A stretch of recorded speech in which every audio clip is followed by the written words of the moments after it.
Bonjour et bienvenue à l'émission La Parole vivante. Cette émission où est-ce qu'on prend la Bible et on découvre qui est Dieu et quel est son plan extraordinaire qu'il a pour nous. Aujourd'hui, mon collaborateur, Jean-Sébastien Morin. Salut Jean-Sébastien. Hey, bonjour Simon. C'est une grande joie de te réavoir. Tu es venu il y a quelques temps, en fait, peut-être un an ou deux.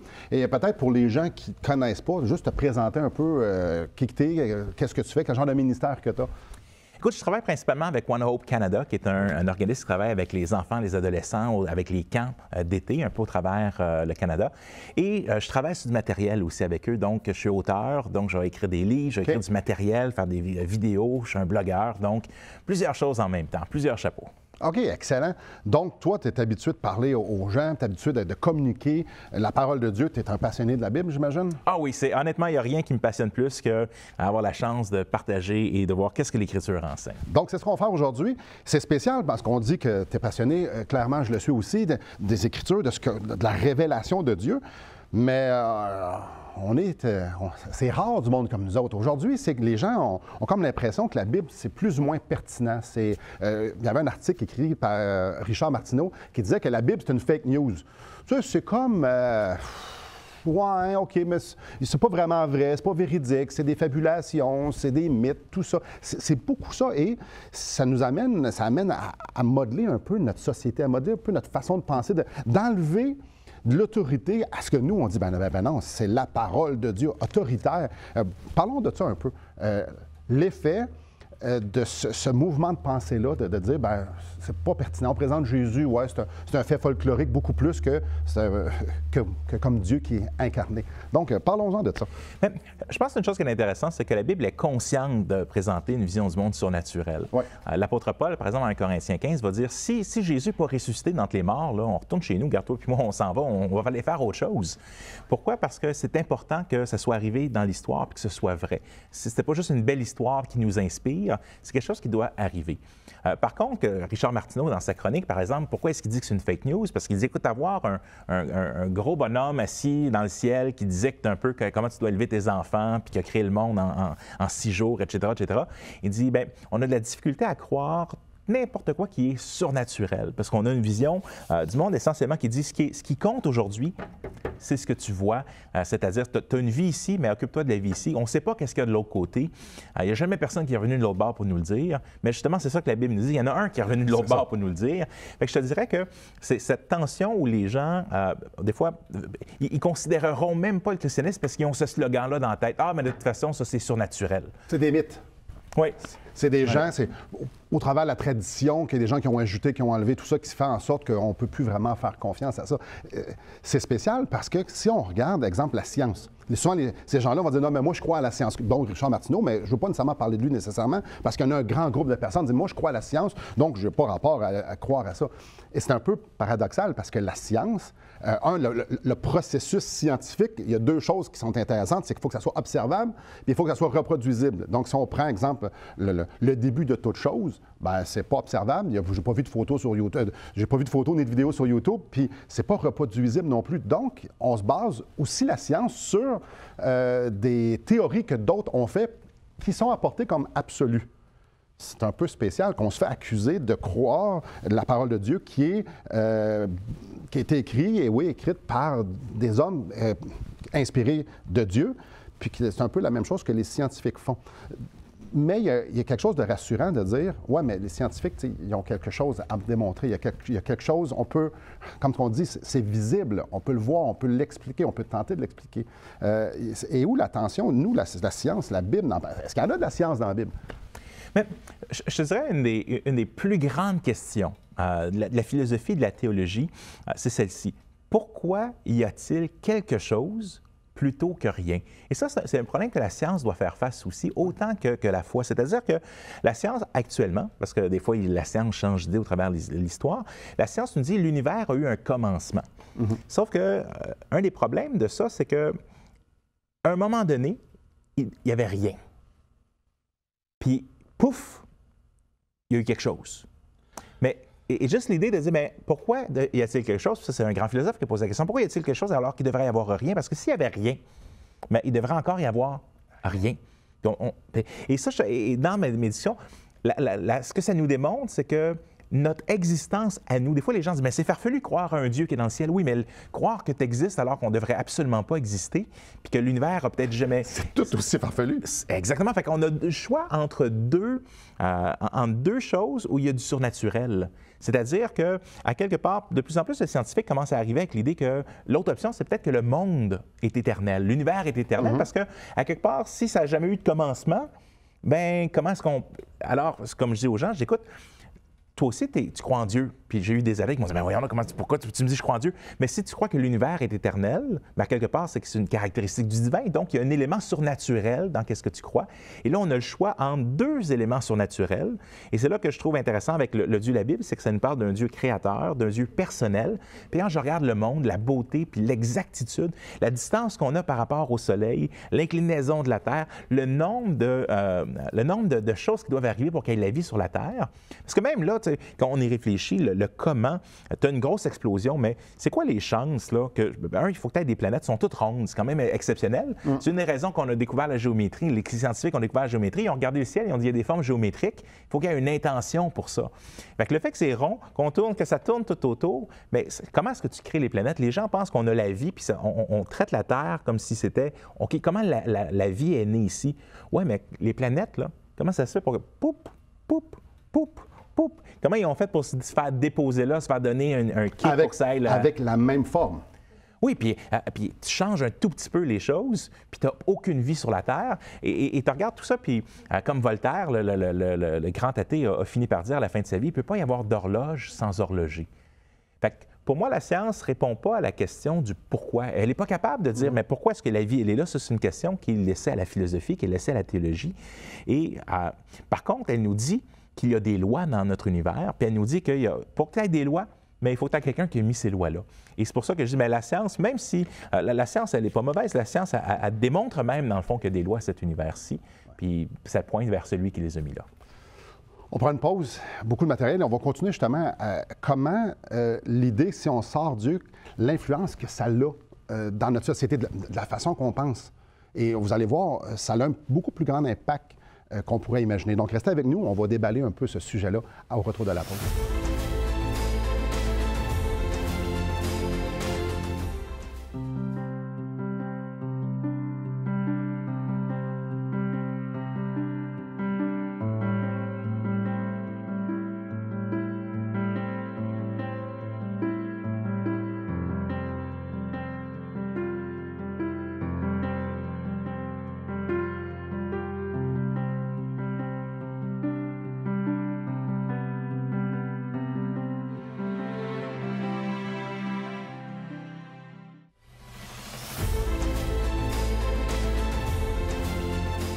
Bonjour à vous. Oui, il y a des choses qui se disent, que dans n'importe quel média, que ce soit sur Internet, à la télévision, écrite, ou même notre oncle qui a entendu quelque chose, qui nous le partage. Et la première chose qu'on a vue, c'est qu'on tend vers ce qui est tangible. Donc, ce qui est tangible, ça a bien plus de valeur. Et ce qui est tangible doit être interprété avec les moyens du bord qu'on a, c'est la science. Et ça, c'est une garantie, c'est un absolu, quand on sait que finalement, bien, pas tant. Parce que la prémisse de beaucoup de scientifiques, c'est de prouver que Dieu n'existe pas. Et la deuxième influence que j'aimerais qu'on puisse regarder, c'est, il semble, puis j'ai 44 ans à l'heure qu'on enregistre ça, c'est que quand quelque chose de nouveau sort, c'est rendu la vérité, c'est rendu mieux. Ce qui était dans le passé, la façon de penser, l'écrit ou peu importe, la découverte qu'on a faite il y a 30 ans, ça c'était plus bon. Aujourd'hui, c'est la coche. Et ça fait en sorte qu'on avance et il y a plein de nouveaux, surtout avec les médias, on est bombardé de nouvelles façons de penser ou de des nouvelles découvertes qui font en sorte que tout est nouveau. Comment s'est retrouvé? Comment ça nous influence, Jean-Sébastien? Bien, je dirais que cette idée que le progrès de l'humanité va toujours en continu, c'est ce qu'on appelle l'humanisme derrière. L'humanisme, c'est qu'essentiellement, l'homme n'a pas besoin d'aucun Dieu. L'homme peut être son propre sauveur par sa science, par ses moyens. On regarde juste, je trouve ça intéressant de voir toute la question des changements climatiques et de comment ça rejoint les gens. On a vu des gens avant la pandémie descendre dans les rues, Greta Thunberg qui se promène un peu partout. Mais j'appelle faisait un peu l'Évangile selon Greta, dans un sens où le message est intéressant. Qu'est-ce que la jeune fille nous dit? Écoutez, il y a une crise, on va détruire notre planète, on n'aura plus de planète sur laquelle habiter. Vous avez besoin de vous repentir, sinon on s'en va vers un jugement. Et là, les gens réagissent à ça. C'est quelque chose qui les fascine. Pourquoi? Parce qu'à quelque part, je pense qu'il y a dans le cœur de l'homme, Pascal, regarde, on parle de choses de nouvelles ou viennent, mais un des philosophes autour du 16e siècle, l'essentiel est invisible pour les yeux. Mm-hmm. Il disait aussi, mais dans le fond, il y a un trou dans le cœur de l'homme en forme de Dieu. Et l'homme essaie de mettre plein de choses pour le remplir. Fait que je dirais que l'être humain n'a pas tant changé que ça. Si tu regardes, même dans l'Écriture, avec qu'est-ce que dans les Nouveaux Testaments, les péchés sociétaux ou comment la corruption qu'il y avait dans le gouvernement, on a encore les mêmes problèmes aujourd'hui. On les voit peut-être davantage à cause de l'Internet, les films et tout ça, mais je te dirais quand même que l'être humain, fondamentalement, demeure le même. Puis il lutte avec ces mêmes problématiques, puis ces mêmes craintes, puis ces mêmes peurs face à la mort. Parce que oui, et c'est spécial parce que si on regarde justement, on a ce besoin de... En fait, naturellement, on va voir que les choses vont mal. Spécifiquement là, en 2020-2021, il y a des grands bouleversements, puis on voit que ça va mal. On a besoin de cet espoir-là. Donc, on va justement s'accrocher à la prochaine bonne pensée. Souvent, on voit ça sur Facebook ou dans les médias sociaux. Une petite pensée, quand ça me fait donc du bien, mais ça ne dure jamais longtemps. Ça m'en prend une à tous les 10 minutes pour me rassurer que l'autre d'avant était bonne. Mais ça va bien aller. Ça va bien aller, exactement. Et c'est là l'idée. Il y a un problème. Il y a un problème, puis peu importe comment on change le nom puis quelle saveur qu'on met sur la toast, bien, ça reste une toast et il y a des problèmes. Et donc, on met notre espoir dans, que ce soit la philosophie, que ce soit dans la science, quand Dieu dit « Non, c'est écrit, ça fait longtemps que ça va pas bien ». Et le problème n'est pas nécessairement l'environnement, pas que ça va bien, l'environnement, mais il y a un problème beaucoup plus profond que ça, que ça soit une pandémie. C'est très grave, la pandémie, mais il y a un problème beaucoup plus profond que ça. Donc, nous, on veut se rassurer avec le bien-être du moment pour justement qu'on soit rassuré dans la situation dans laquelle on est, mais c'est infiniment plus grand. Et ça vient nous chercher parce qu'on veut avoir des diachylons, des plasters, comme on dit au Québec, sur des plaies d'un cancer généralisé. On va avoir du réconfort, se faire dire ça va bien quand ça va vraiment pas bien, puis on a besoin d'avoir une grande lumière. Et ça, c'est un des mensonges principaux aujourd'hui.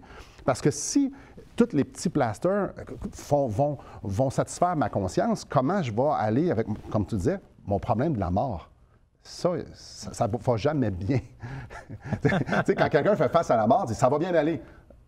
Non. À moins d'avoir une solution qui est biblique, qu'on va parler un peu plus tard dans l'émission. Donc, ça vient nous influencer. On vient s'engourdir avec toutes les choses superficielles qu'on fait « ah ben, c'est pas si tant pire que ça ». Donc, c'est des faux évangiles. Mais je pense que une des choses qui est fascinante à propos de la Bible, c'est que il y a beaucoup de livres que tu lis, puis anciens, puis tu dis « wow, c'est plate à mourir, puis ça n'a aucun lien avec ma vie aujourd'hui ». Mais la Bible, le Nouveau Testament, après 2000 ans, tu le lis, puis encore, on dirait que ça parle à aujourd'hui. Ouais. Ça parle de nous, puis de notre cœur, puis de comment est-ce qu'on peut répondre à ces trous dans notre cœur, puis aux problèmes de la mort et plein de choses. Il y avait une jeune fille dernièrement qui, pendant la pandémie, c'était ses derniers mois de vie, croyait pas en Dieu, pas d'espoir. Puis on a eu la chance mon épouse a eu la chance de partager un peu avec elle.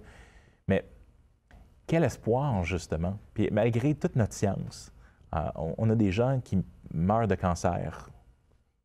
Malgré toute notre science, un virus est capable de mettre notre monde à terre. Malgré toute notre science, et c'est là qu'on voit que c'est pas que la science est une mauvaise chose, c'est qu'elle ne répond pas aux grandes questions. T'sais, on a vu celle pourquoi est-ce qu'on est ici alors qu'il ne devrait pas. Puis ça ne répond pas à la question non plus, mais qu'est-ce qui se passe après? Puis comment est-ce que je peux... Il n'y a rien qui va guérir le fait qu'on va tous mourir un jour. Sans comme un dicton de gomme, il y avait une publicité de gomme il y a quelques années, il dit 100% des gens qui mangent de la gomme carrée meurent un jour. Et ça essaie de faire la promotion d'une gomme ronde, mais la réalité, c'est que 100% des personnes vont mourir un jour.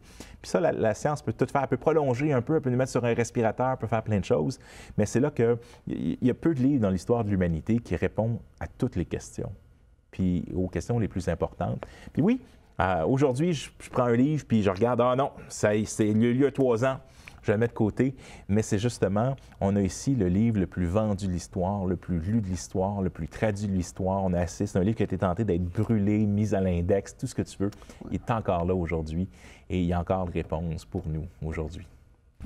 Peu importe la situation dans laquelle on est. Donc, que ce soit dans la pandémie, que ce soit dans la maladie, que ce soit dans des problèmes environnementaux, la parole de Dieu a de l'espoir. La parole de Dieu nous pointe dans la direction où est-ce qu'on va avoir une réponse, non seulement une réponse intellectuelle, mais une réponse pour le cœur.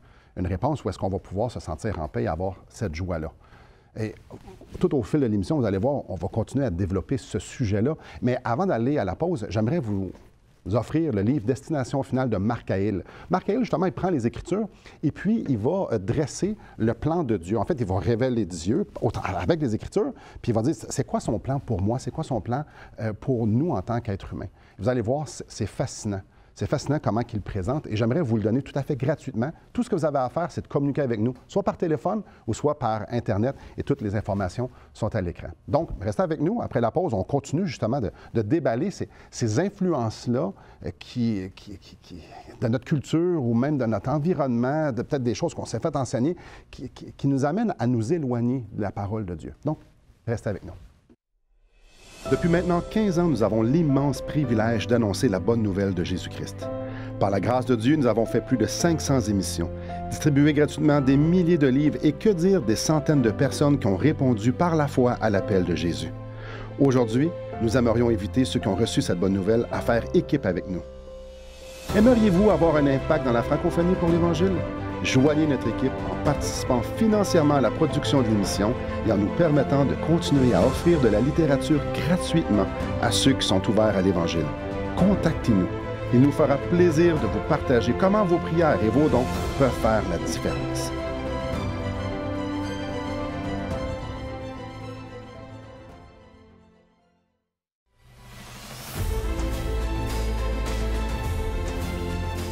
Bonjour à vous. Oui, on est en train justement de parler de ces choses, de la culture, de notre environnement, de notre société, peut-être de notre arrière-plan, même peut-être ce qui est dans notre propre cœur, qui nous influence à se détourner un peu, et même parfois beaucoup, et même totalement, de la parole de Dieu, de la vérité. Une des choses qu'on peut observer un peu partout dans le monde, c'est l'exode des jeunes des églises. Donc, c'est plus pertinent. Alors, ce qu'on peut voir, les milléniaux, donc ceux qui sont nés dans les années 80-90, eux autres, ils ont dit « Hey, attends un petit peu, là. Moi, les religieux, la religion, ça ne m'intéresse pas.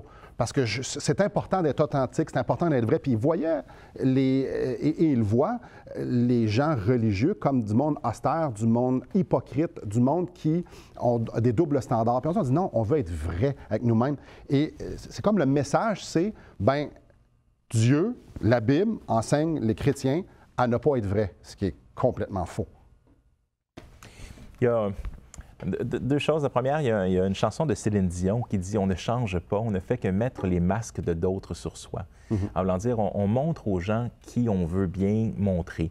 Et je pense que ce désir d'authenticité qui est si fort, il dit « Moi, je vais être authentique. » Je te dis, je trouve que tu es laid, je te le dis parce que je suis authentique. Mais ils ne vont pas être plus heureux parce qu'ils disent tout ce qu'ils pensent aux gens autour d'eux. Mais je pense que profondément, oui, il y a un désir pour l'être humain d'être authentique. Il y avait une place où l'être humain est réellement authentique dans la Bible. On l'a au début de la création. L'homme est devant Dieu, puis il est nu. Puis ce qui est intéressant, il est nu physiquement, mais il est nu aussi devant Dieu. On va dire, à quelque part, Dieu nous voit exactement comme nous sommes. Puis si on est honnête, mais on est rarement complètement vrai.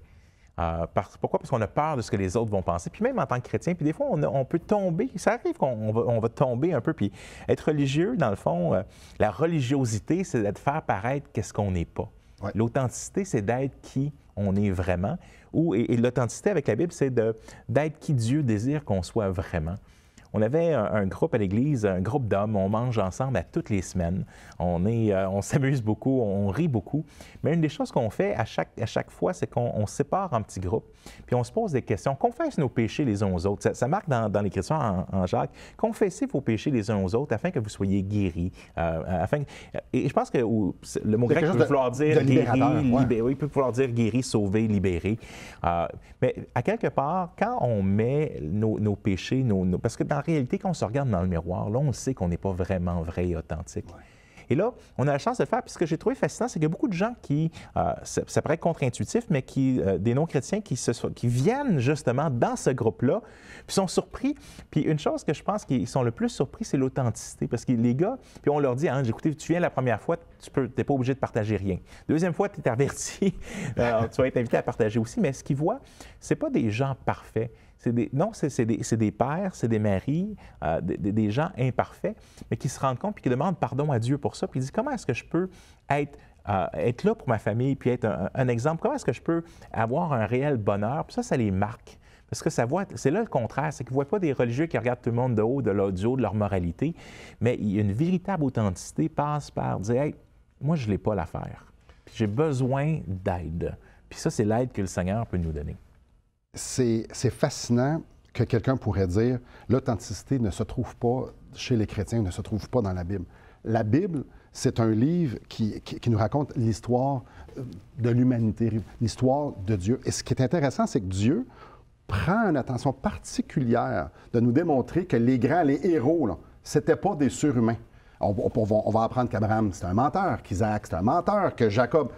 Bien, il était un menteur là aussi, mais c'était un tout croche que Moïse. Il manquait de foi, que David, c'est un adultère. La grande majorité des héros, il y a Daniel puis Joseph, qu'on n'a pas grand-chose, mais le reste, il y en a des dizaines d'héros. Dieu nous dit non, c'était pas des excellents, là. C'est une gang de tout croche. C'est une gang de tout croche. En fait, ce qui est plutôt vrai, c'est que dans l'homme, on aime se mettre du maquillage, comme tu l'as mentionné. On aime se mettre de la tapisserie en avant. Ouais. Puis c'est pas une affaire de religieux, ça. C'est une affaire d'être humain. On se sent vulnérable quand les gens nous voient exactement comme que nous sommes. Et ça, c'est très décontenançant. Mais, tu sais, le problème, c'est que tu peux aller à l'Église quand même, puis il y a beaucoup de chrétiens qui tombent aussi dans ce piège-là de dire, il faut que je paraisse. Ben oui. Puis c'est difficile de toujours paraître. Et c'est là que c'est la différence entre suivre une série de règles, puis dire, mais Seigneur, transforme mon cœur. Puis c'est un des rôles du Saint-Esprit qui est présenté dans l'Écriture, c'est qu'il nous transforme à l'image de Jésus. J'aimais beaucoup cette citation d'un philosophe qui s'appelle Dallas Willard, qui dit, dans le fond, le but du Saint-Esprit, c'est de te transformer en Jésus si Jésus était toi. C'est-à-dire, si Jésus n'aurait pas été, au premier siècle, un charpentier, mais s'il aurait été un plombier aujourd'hui ou s'il aurait été... Avec ta personnalité. Exactement. Ouais. Puis ça, je trouve ça extraordinaire. Ça fait que tous les chrétiens vont être différents, mais le but est le même. Puis la puissance qui transforme, c'est ça. Et beaucoup... tu sais, il y a une expression qui dit avoir une face de carême. Tu sais, ça veut dire en bowling. Tu sais, t'as de l'air qu'il n'y a pas de joie, il n'y a rien, mais beaucoup de chrétiens vivent ça parce que, justement, on peut quand même passer à côté de réellement suivre Jésus. On peut suivre des règles, alors que l'Écriture nous dit, mais regarde, celui qui vient à moi, mais je veux que vous ayez la vie, puis la vie en abondance. Puis ça, c'est tellement extraordinaire, puis c'est ça que les gens recherchent, d'avoir une vie authentique, d'avoir une vie abondante. Puis la clé, mais elle est d'en suivre Jésus. Donc, peut-être qu'à la maison, il y a des gens qui ont dit « Ouais, mais moi, j'en ai connu des chrétiens, là, puis c'était les pires hypocrites. » Bien, c'est vrai qu'on est hypocrite. On est des hypocrites qui essayons de vivre une vie authentique, imparfaite, et on ne va pas à la même vitesse. Mais ça, c'est quelque chose d'humain d'être hypocrite. C'est quelque chose d'humain de vouloir bien paraître. C'est quelque chose d'humain. Ça n'a rien à voir avec Dieu. Dieu dit non. Au contraire, vous allez connaître la vérité va vous affranchir, va vous rendre libre. Dieu veut qu'on soit authentique, vrai. Pourquoi? Parce qu'on est aimé de Dieu, pécheur. On est aimé de Dieu comme on est, parce que Christ est mort pour nos péchés. J'aimerais juste vous laisser, avant la pause, un verset. Ça se trouve dans Romains, au chapitre 12, au verset 2. Ça nous dit « Ne vous conformez pas au siècle présent, mais soyez transformés par le renouvellement de l'intelligence, afin que vous discerniez quelle est la volonté de Dieu, ce qui est bon, agréable et parfait. » On a beaucoup de bruit un peu partout, que ce soit dans les médias, que ce soit sur Internet, que ce soit dans la lecture, beaucoup d'informations qui tendent à nous emmener loin de la Bible, loin de la vérité, à se désintéresser, à rendre Jésus beaucoup moins pertinent. Pourtant, ce Jésus-là qui nous aime tant, comme je viens de le mentionner, bien, il est venu sur cette terre justement pour dire, regardez, là, c'est de moi que tu as besoin. Tu es pécheur, je vais combler le vide que dans ton cœur. Tourne-toi vers moi. Donc, juste avant d'aller à la pause, j'aimerais vous donner le film de Jésus selon l'Évangile de Jean. Justement, j'aimerais vous inviter à regarder ce film-là, voir Jésus agir, interagir. Dieu fait homme, interagir avec les hommes, avec ceux qu'il est venu sauver.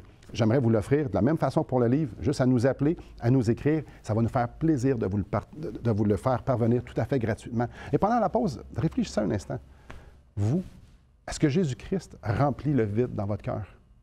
Et non seulement ça, est-ce que vous avez cet espoir-là qu'un jour, vous allez être dans sa présence? Parce qu'un jour, on va mourir. Ça, je ne veux pas vous apprendre une mauvaise nouvelle, là, mais on va tous mourir. Et qu'est-ce qui va arriver après? Après la pause, on va justement terminer l'émission en vous présentant encore une autre fois ce Jésus-là, ce Jésus extraordinaire. Restez avec nous.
Bonjour à vous. Jean-Sébastien, on est sollicité de toutes parts et ça peut être dur de se retrouver. Écoute, dans le verset que tu disais, ne vous conformez pas au siècle présent, c'est difficile de se conformer au siècle présent en ce moment parce qu'il y a tellement d'informations. Je regardais avec les élections américaines des postes complètement différents, mais les deux ont des visions complètement différentes. Ouais. Tu essaies de déterminer comment je vais manger. Puis là, tu as tellement de diètes différentes. Mange des œufs, mange pas des œufs, mange de la viande, mange pas de la viande. Et là, les gens ne savent plus quoi croire sur n'importe lequel des sujets, tellement il y a de l'information. Et c'est là que la parole de Dieu, c'est tu dis, mais il y a une place, là, ça vaut la peine, puis tu peux être sûr, c'est ça, ça a besoin d'être ta boussole. Parce que tu vas entendre plein de choses, partout, tout le temps, qui vont à l'encontre de ce que l'Écriture dit, mais ici, on a la clé de qu'est-ce qui... tu sais, ça dit, heureux l'homme qui fait de l'Éternel, dans le fond, l'objet de sa force. Puis maudit l'homme qui se confie en lui-même, il verra jamais le bonheur.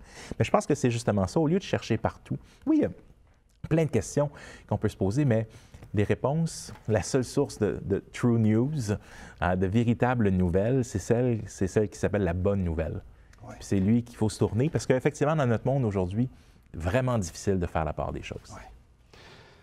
Jésus a dit, « Je suis le chemin, la vérité et la vie. Nul ne vient au Père que par moi. » Il dit, « C'est moi la vérité. » La vérité, Dieu s'est incarné pour venir nous dire, t'es pécheur, tu as besoin d'un sauveur. Cherche pas le salut en personne d'autre, c'est moi. Tu as juste besoin de me suivre, moi. Tu vas mourir, tu as besoin de moi. Tu es pécheur, tu as besoin de moi. Tu es sans espoir, tu as besoin de moi. Tourne-toi vers moi, chers amis. Tournez-vous vers Jésus, il est la seule solution. Merci beaucoup, Jean-Sébastien. Ça m'a fait un grand plaisir, Simon. Merci beaucoup à vous. Que le Seigneur vous bénisse.